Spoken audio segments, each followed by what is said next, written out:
everyone. I'm Larry Ridley, and this is the NFL on EA Sports. In today's matchup, we should have a fun one on our hands. It's the Chiefs coming in at 1-5, going up against the Colts, who come in at 2-4. With that, let's get out to Arrowhead.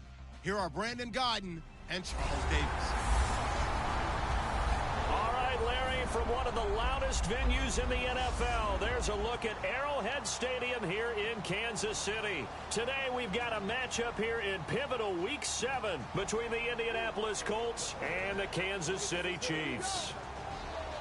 Hello again, everybody. Alongside Charles Davis, I'm Brandon Gaudin. And, Charles, we look at this Chiefs ball club, and they've lost 3 straight here, and it goes without saying, I guess, they could certainly use a win. And how do they get a win? Because they've lost 3 straight, I think it's paramount that they get a fast, clean start to this game.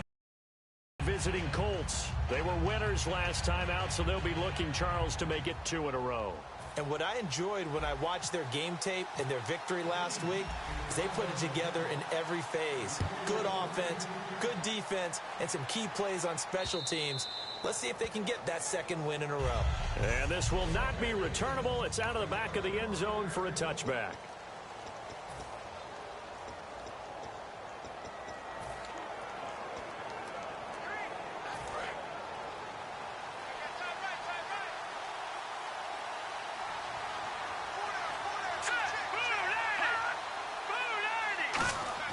They'll come out throwing here on 1st down. And a quick throw here that's complete. And he's brought down, getting this one up to about the 35. Well, if you do read man coverage, Brandon, the drag route's a pretty good one to run against it because you're running away from people on it.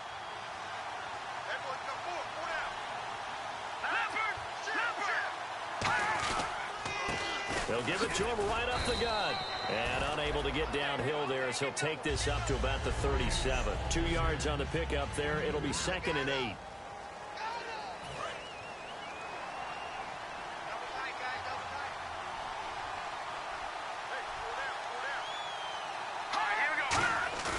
Off the play fake, he'll look to throw.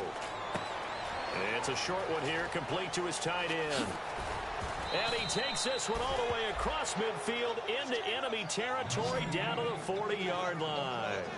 An ex-teammate used to tell me all the time, I hate experienced quarterbacks because no matter what, you really can't hide what you're doing. And I think that right there, he knew right away where the blitz was coming from, where his primary guy was going to be, and he ended up going to a secondary target for a nice game. I was just going to ask you, that wasn't the primary target, and he's so good at that, isn't he? I think he knew right away that he wasn't going to get to his primary guy. I think he read that as soon as he got to the line of scrimmage, knew where the pressure was going to come from, and said, I know how to beat that, and that's what he did. They'll run it now out of the gun.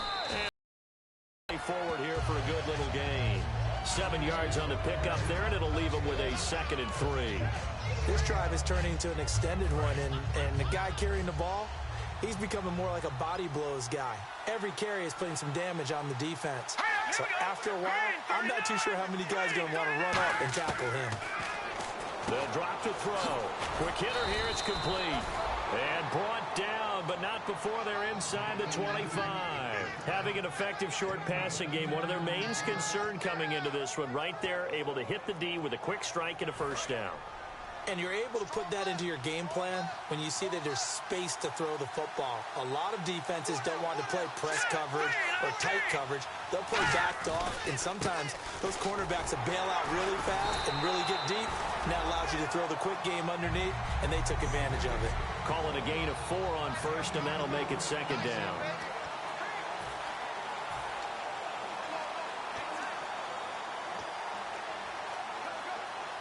Second down following the run.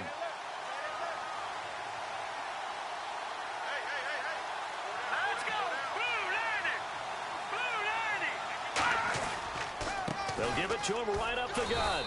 3 yards is half of what they needed. Now can they get the other 3 here on 3rd down?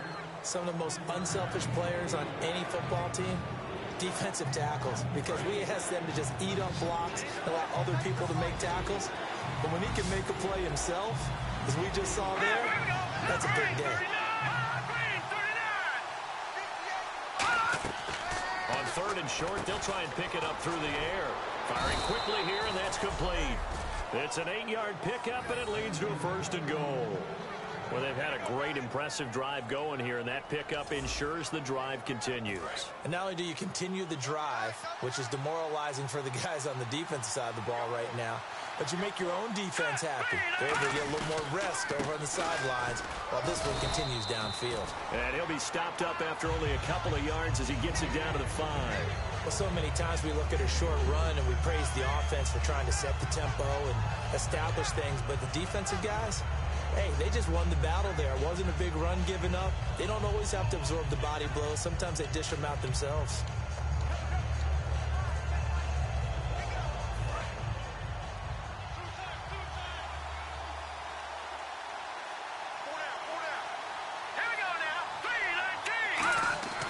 Back to throw here.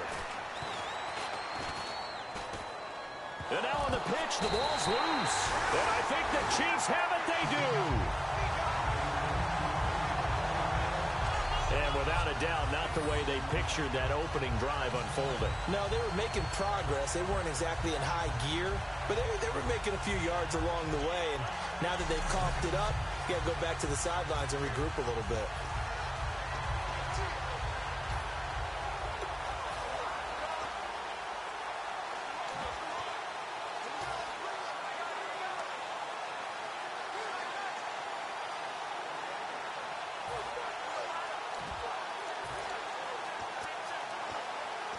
And not great starting field position here for the offense.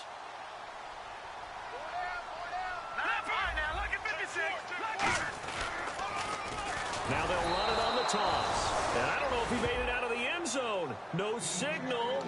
Yes, it's a safety. And that was a little tough to watch. You kept thinking he might be able to get away. Then you watched him just keep going further and further backward. Just fall down. Just fall down at some point. Instead of getting driven back into your own end zone, that play's definitely not salvageable. You end up costing your team points. Now, that's the kind of return you're looking for. To get to that spot on the field, that allows you to do a lot of things on offense. The Chiefs defense making their way back onto the field. And trailing on the scoreboard last time, able to force the fumble. I'm sure they'd like to do that again. That's exactly right, because what they did last time is help them stay in this game. Being opportunistic, taking the ball away, that can help keep a game tight. Yeah, we'll see if they can be opportunistic here. They'll be looking to force another turnover. That play almost seemed like a baseball play. See ball, hit ball. But in this case, see guy with ball, tackle guy with ball. They come out here in the eye. And they'll go ground game here with a tailback. And he'll be taken down at the 44-yard line. 12 yards is the pickup there, and that'll bring up a 3rd and 1. And the defense searches for one more stop here after the run on 2nd down. Look, the first down marker is out there, but sometimes it's hard to find for an offense when they're in a long yardage situation, which usually means throw the football. In this case, they went against the tendency and ran it. And boy, the reward was there.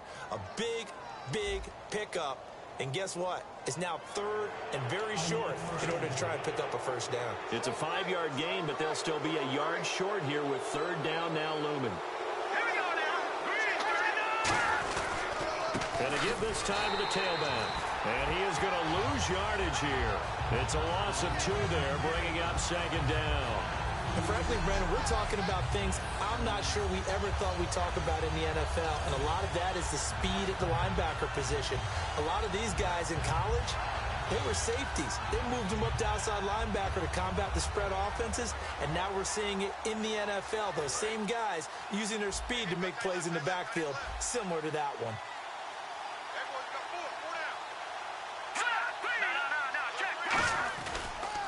On 2nd down, they'll try and run the counter. And he'll take this one down to about the 40. 1 yard officially on the pickup, and it'll leave him with a 3rd and 11. Tough day, tough sledding right there, and it's been that way the entire game. Not a whole lot of room to ramble for him. Yeah, you're right. It's been that way all afternoon. Didn't get a whole lot better there. The play-action fake. They'll look to throw. He's got time.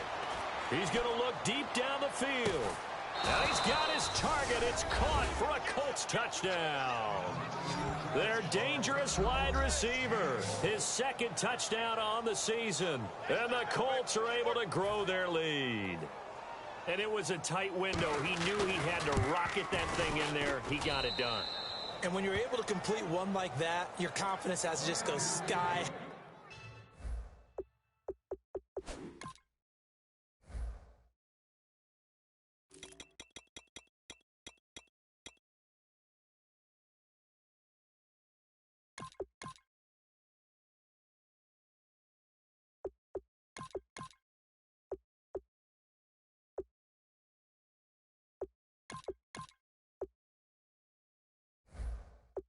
You just mentioned it. Tight window, zings it in there despite excellent coverage.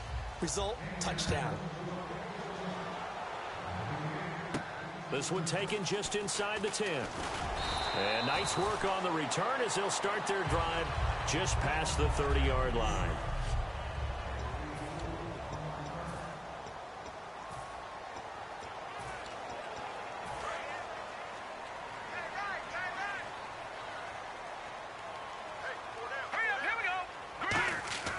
They'll try and start this drive in the air.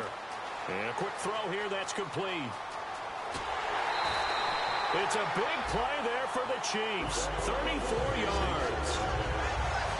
Trying to defend a drag route is really tough because you don't want to jump a route that's shorter or underneath as the drag route is too quickly, because oftentimes they want to run that route and then hit over the top of you for bigger yardage. So if you can chip off the timing of the receiver off the line of scrimmage so he can't actually get into the route, that's the best way to defend it. But there was no possibility of that on that play. End result, receiver won in a big way.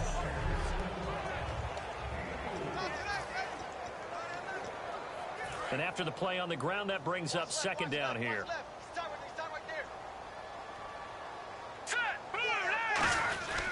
And they'll go on the ground. And he'll be a couple yards shy of the red zone here at the 22-yard line. It's a 9-yard gain, and it keeps the drive moving. And that's a nice pickup of a first down on that second down run. And at that yardage gained, they can run that play on any down.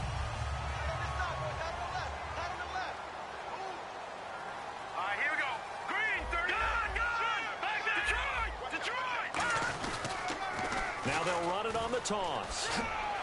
And down inside the 15, shy of the 10.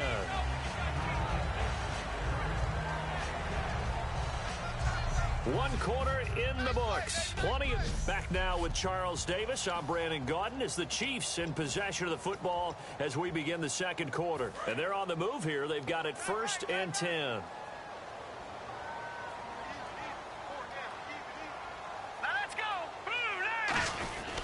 They'll run it here. This is their fullback getting the carry. Give him 3 on first down. It'll set up a 2nd and 7.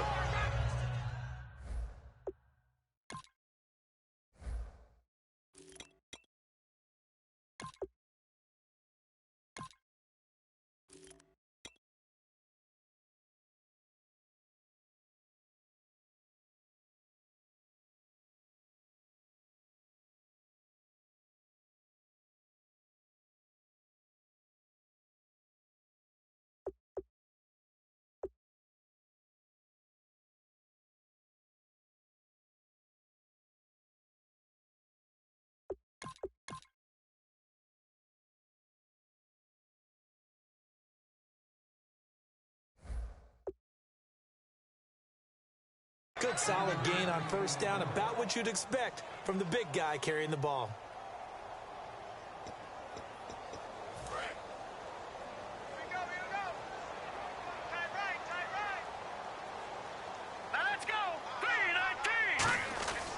Now they'll switch it up here and look to throw.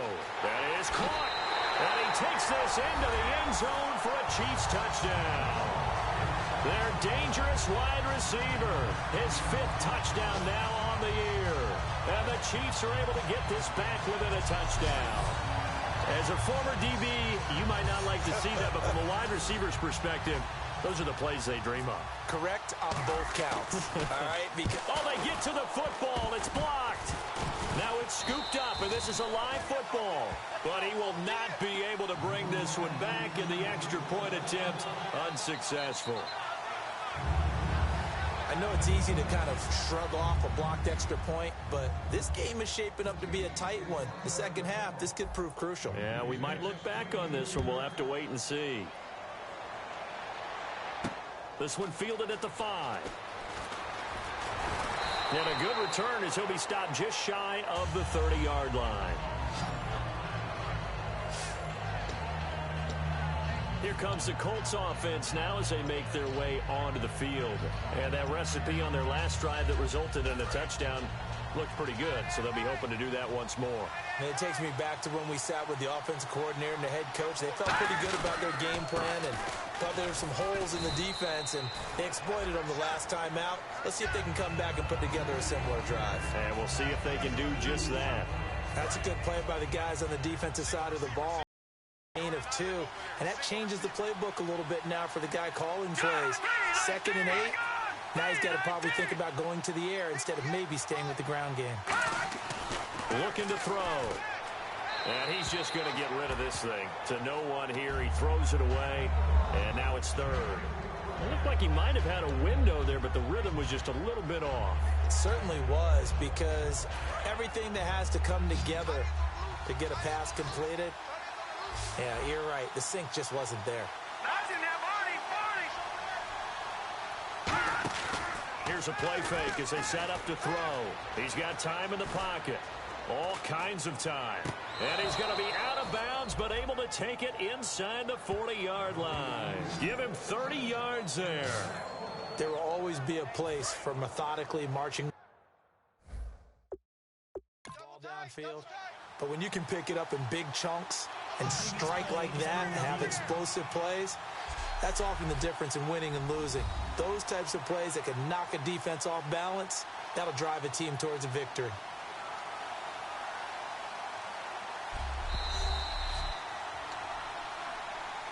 After review of the play, the right outfield stands. Well, he challenged the play. It did not pay off. And that means he lost a timeout in that challenge. And as a coach, you hate that. Don't know if you took the advice of the player. You threw it yourself, but it didn't go your way. At the end of the day, it all comes back to the head coach. He has the final determination on whether to actually challenge the play or not. In this case, it didn't pay off for him. And that's got to be so heartbreaking. You throw that flag, you probably feel really confident, and then all of a sudden, boom, you lose the challenge. Yeah, when you take a look at it, you're throwing that flag because you believe you're going to be right. And when it comes back the other way, you have to regroup. They'll stick with the passing game as he looks to throw. Wide open receiver complete. They get 17 down to the 17, and it's a first down. And a good quarterback facing zone coverage. If he has just a little bit of time to survey the scene, that's what's going to happen. No doubt about it. If there's no pressure, he's going to continue to pick them apart because he'll have all that time to find someone open downfield. You can only cover for so long. So maybe they want to go to a zone blitz scheme, get a little bit more pressure. Remember when Carolina did that against Denver? They lost the game ultimately. They dropped the defensive end out, and he ended up with an interception in that game in Super Bowl 50. Maybe some sort of scheme like that to try and get more pressure at the passer. Green 39! Green 39! Out of the gun, they'll look to throw. Quick hitter here, it's complete. And out of bounds all the way down at the 3. It's a nice pickup at 12 yards, and it gives him a 1st and goal. Coaches always harp on the quarterback reading the defense and getting it to the open man. That's good recognition there. And how about what he did after the catch? Yeah, hit your tight end, let him get some rack. Yeah, when he gets moving, not many guys want to come over and put a hit on him, do they? And that is caught. Touchdown, Indianapolis. Their big tight end, his 2nd touchdown.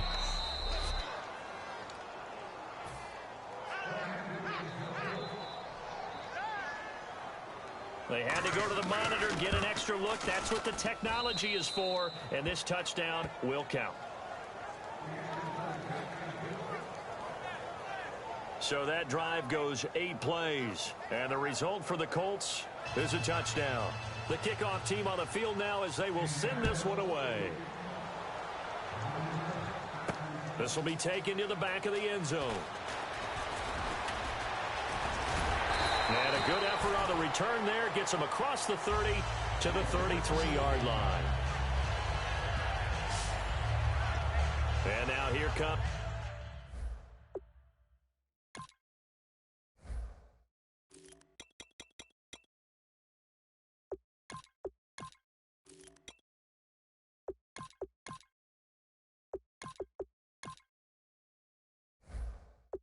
Kansas City, and they're going to need another score. Got one last time, but still down here.